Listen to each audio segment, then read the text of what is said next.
అంటే out of the box. So అంటే election result వచ్చిన తర్వాత సో ఇండస్ట్రీకి మంచి రోజులు వచ్చాయి. చాలామంది ఆర్టిస్టులు కావచ్చు, సినిమా ఇండస్ట్రీ మొత్తం కూడా చాలా హ్యాపీయెస్ట్ మూమెంట్లో ఉన్నారు.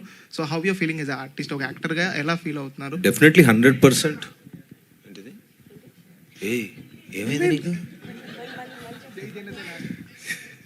ఓహో అదే లేదు, డెఫినెట్గా ఇప్పుడు మన ఇండస్ట్రీ నుంచి వెళ్ళిన ఒక పవర్ఫుల్ సూపర్ స్టార్, ఒక ఇండియా చరిత్రలో లేనటువంటిగా 100% సక్సెస్ని కొట్టడం, ప్లస్ ఆ మనిషి మనకి ఎన్ని సంవత్సరాల నుంచి తెలుసు, ఆ మనిషి ఆ పవరు ఎలాంటి స్టేట్ని, ఎలాంటి పరిస్థితిని, అంటే ఆయన పర్సనల్గా ఇంట్లో ఉండుంటే ఎంత ఎంజాయ్ చేసేవాళ్ళో అందరికీ తెలుసు. అది పక్కన పెట్టి మా ప్రజల కోసం వెళ్ళి ఆయన ఇన్ని సంవత్సరాలుగా పడ్డ కష్టానికి ఈరోజు రిజల్ట్ రావడం అనేది అసలు, అంటే అలా రావడం అనేది 100% it's a phenomenal thing.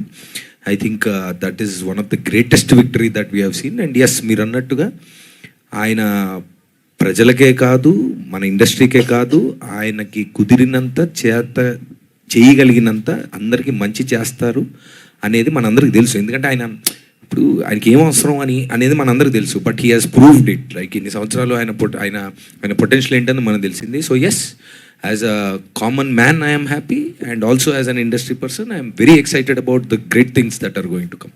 Thank you. ఈరోజు కల్కి కూడా ఏదో 1 AM షో ఏదో రాబోతుంది అనేది వచ్చింది. ఆల్రెడీ స్టార్ట్ అయింది, టైం స్టార్ట్ అయ్యింది, అంతే కథం. చాందిని గారు, సేమ్ డే మీ